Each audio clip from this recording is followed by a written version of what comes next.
Salut les amis, j'espère que vous allez bien. Aujourd'hui, nous allons commencer une formation. Je vais vous présenter un GPT que j'ai créé. Et ce GPT est spécialisé dans la formation JavaScript. Donc, son nom, c'est Professeur JavaScript.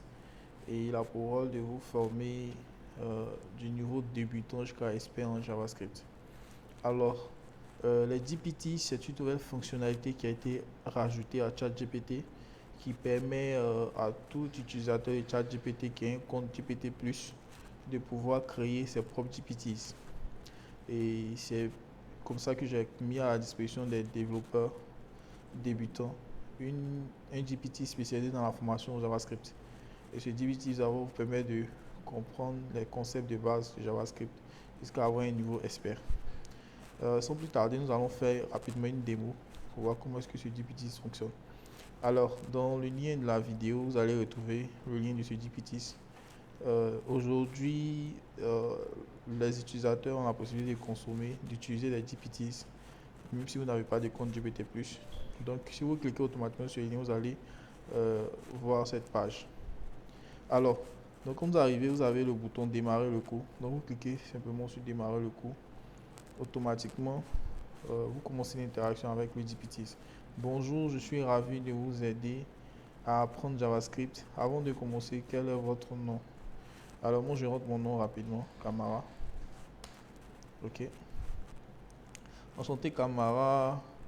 Commençons par introduction à JavaScript. Donc vous voyez là, il est en train de faire un cours sur JavaScript. Donc là c'est vraiment débutant parce que là le cours part du débutant jusqu'à l'expert. Donc qu'est-ce que JavaScript? JavaScript est un langage de programmation utilisé principalement pour les développeurs web.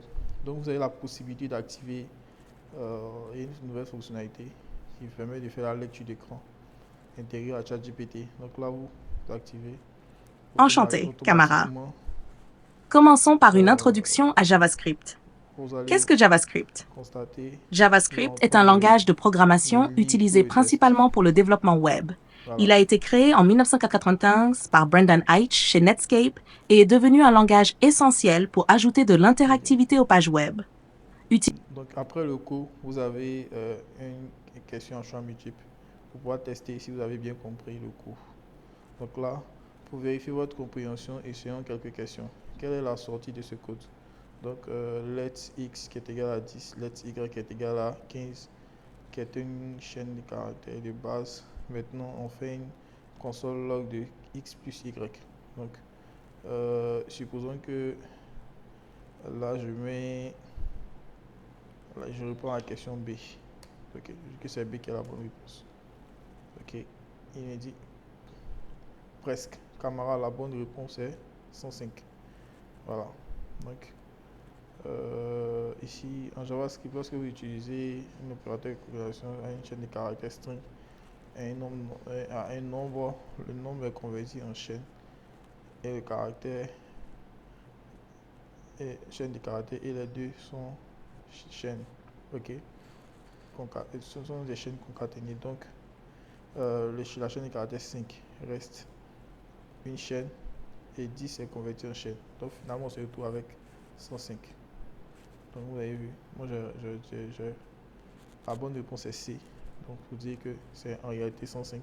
Parce que dans JavaScript, quand vous additionnez un nombre avec une chaîne de caractères, automatiquement, lui, il convertit le premier nombre en chaîne. Donc, du coup, ça vous donne une chaîne. Donc, ça fait la concaténation au lieu de l'addition. Donc, c'est ce qu'il est en train d'expliquer ici. Voilà, donc c'est ce qui donne le 105. Donc, il est passé à la question suivante, ainsi de suite.